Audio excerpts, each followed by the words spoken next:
Thank you. I'd like to start the conversation today about food, and there's certainly never a shortage of those discussions and these workshops over the many years. The one area that I'm interested in is the whole discussion that's come about regarding genetically modified foods. It's interesting because obviously that's come forth from the asking somewhere, but there's a lot of negative momentum going on it about the company that makes it, how bad it is for you. They've got the government in their back pocket. Every country but our country has banned them from doing stuff in their countries, but we're not. We're too slow to get that. And they're running our lives and poisoning our food supply. My ongoing mantra about food is I eat what I love and I love what I eat. But that almost seems naive in the context of this momentum that is going on about the food supply and the horrible catastrophe that could seemingly befall us based on that. Well, certainly everything we spoke here today would seem naive to people who are looking specifically at unwanted things. Right. Because when they get that sort of momentum going, law of attraction will prove out what they expect. Right. So the more they look, the more they beat the drum, the more they expect, the more they experience. And the only question that we want to ask you is, do you want to be in on that momentum? And if you don't think about it. Right. Because what your question implies is that there is a reality that affects everyone across the board.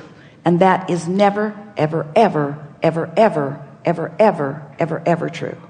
But it's easy to see how people could come into that because everybody eats, and everybody eats a lot of things. And if you look at this one company that is the purported villain in this story, they put out a list saying this company provides this much food to all these companies, and it's about a list of 100 companies that are seemingly everywhere on the grocery store shelves. We are not disputing the facts of the conversation. Right. We're wanting to approach it from the vibrational standpoint. Let's start in a more basic place. We know you want to get to specifics, and we do too, but not the same specifics that you want to get to. Okay. So let's say that there are many, many, many possibilities on your planet of things that you could eat. And let's say that you were born into an environment where they were already beating a drum. And so they had already attracted around them a lifestyle of eating. And when you were born into that family, that was what was presented to you. Whether you ate at home or whether you ate out, it's just logical. This is the way our family does this. Right. So humans, for the most part, are not thinking about overall well-being. They're not thinking about their cellular integrity. They're not thinking about the buoyancy or the flexibility of their body. They're not thinking about the agility or the resonance of their source. In fact, they don't even know that they are vibrational beings mostly. They really think that they're the flesh, blood, and bone being. But they are so much more than that. So now this population is exposed to a variety. But within this spectrum of things to eat, let's say there are 100 families all eating pretty much identically, and yet having different physical responses to what they are eating. Right. Because there are other factors involved other than what they are eating. There's a vibrational factor. There is a cellular factor. The cellular and vibrational being very tied together. In other words, we're first wanting to make the point that just because something is for someone, it doesn't mean that it is for someone else. Now let's step into a bigger part of this picture. So here you are in a world that really believes something that we are really wanting to free you from. And what this world really believes is that there are good things, good foods, and bad things, bad foods, and every other subject in the world. That there are wanted and unwanted, that there are good things and bad things. And most of the human species believes that the way to live the perfect life is to figure out which is which, and you argue about that endlessly on every subject in the world. sort it into piles, come to some agreement, which you never, ever, ever, ever, ever, ever do. But theoretically, let's sort it into piles. Let's establish the good piles and the bad piles. And then we will push the bad piles away and we will bring the good piles to us. But you don't do that. You bring the good piles to you and you bring the bad piles to you, because whatever you give your attention to, you form a vibrational relationship with. So much so that even the most deliberate eater, with the most utmost scrutiny about what they are selecting, actually selects the very things they do not want in their constant beating the drum of, I don't want that, I don't want that, I don't want that. And just like look at the fair, the universe says, you thought that was bad, here, try this. At one point, Esther was looking at Luke and he was hanging his head. He was in such discomfort. And Esther wanted to soothe him, but he was sort of unsoothable. And she wanted to explain to him, but he was unexplainable. And the words in her mind were, honey, how you feel is really bringing all this to you. And at that very moment, he tripped over a cover on a cord and skinned his knee. And Esther had to walk away. She just had to walk away, because you should not laugh when evidence comes so instantly into your experience. So if you are in a situation where you know this, and you do, and you are witnessing the universe's immediate response to you, it's pretty easy to get it. But in these things that you've been doing for so long, you don't even know you're doing them, in your quest for good living, the real question is, how much of the vibration that I'm offering about anything, but in this case food, how much of it is really a vibrational match to what I do want, and how much of it is the vibrational match to what I don't want? And all of this outrage, all of this feeling of concern, all of this government conspiracy, all of this, somebody's doing this to me. Luke said those exact words. They don't want me to win. They don't want me to win. And Kate just kept winning and winning and winning and winning. And so if we were standing in your physical shoes, we would have one singular intention, and that is get on that high-flying disc.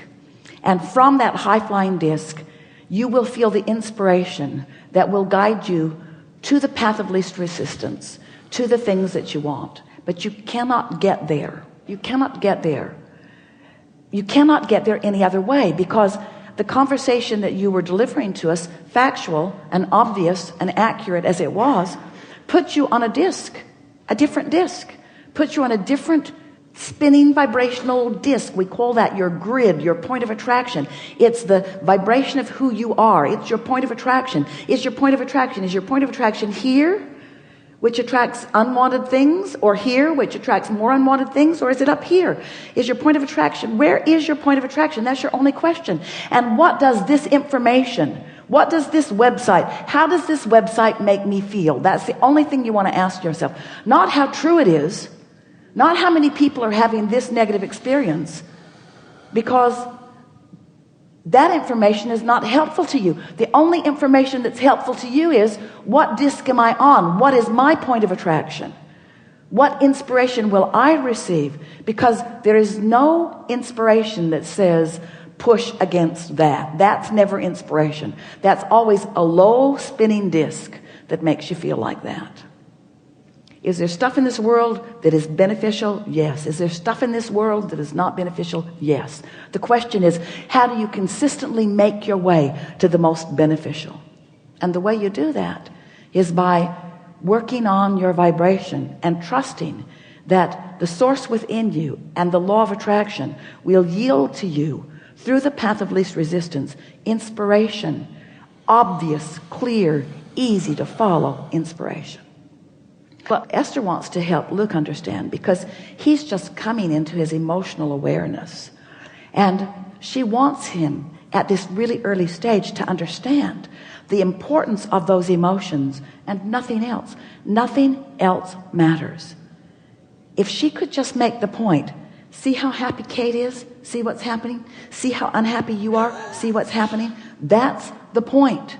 But humans want to say, no, no, no, Abraham, there's more to this. I want to tell you why I'm unhappy. I need to explain to you why I'm unhappy. I need to explain to you the injustices, the wrongdoing, the government in the pocket, the companies making money over the illnesses of others. I want to explain that to you. And we say, there's only one discussion to have. There's that you get from happy and that you get from unhappy. There is no other discussion. There's no other discussion. There is no other discussion worth having. There's nothing else to know. The only thing you got to figure out is how you feel and how you can feel even better, and what to do when you feel good, keep it going, and what to do when you don't feel good, take a nap. That's it. It was hardly worth $195, was it? That's it. That's it. That's it. That's it. That's it. That's it. That's all of it. That's it. That's it. That's it. So we've been telling this momentum story for a few weeks now. And we've been saying to you that it really is best when the momentum starts appearing to be not going in the direction of what you want, to do something to break the cycle. Meditation is a very good tool. Taking a nap is a very good tool. Having a good night's sleep is a very good tool. But the most important thing to understand is it's momentum. It's momentum. You're in San Francisco, you're standing at the top of one of those hills, you've got your car out of gear and there's no parking brake and it's perched right on the hill and you just nudge it a little from behind and the momentum begins. But you come to your senses early on because you can foresee what's about to happen in this case, wise ones that you are. So you just step out in front of your car and you let it bump up against you and you don't allow the momentum to get going too far or too fast, and it doesn't, and all is well. But can you imagine what it would be like if you were at the bottom of that hill stopping the car? That momentum would give you a different experience, wouldn't it? So we want you to remember that you're like Luke sometimes, and you're like Kate sometimes, and Kate's like Luke sometimes, and Luke's like Kate sometimes. In other words, these are not permanent personality characteristics. Sometimes the momentum just gets going, and it sucks. But when you begin to understand that you can control the way you feel, and that it's not outside circumstances that are controlling the way you feel, and you begin, Jerry used to say, Esther loved this story, that if you're sitting in front of a fireplace in your new cashmere sweater and there's a chinkapin log on the fireplace and it's spitting like those logs do, and a spark gets on your sweater, if you flick it off immediately, nothing happens to your sweater. But if it lands on your sweater and you say, well, damn, look at that. Who bought these logs? These are the kind of logs that make sparks. This is really a wrong thing. This should not have happened to me. Oh. And then the fire truck comes and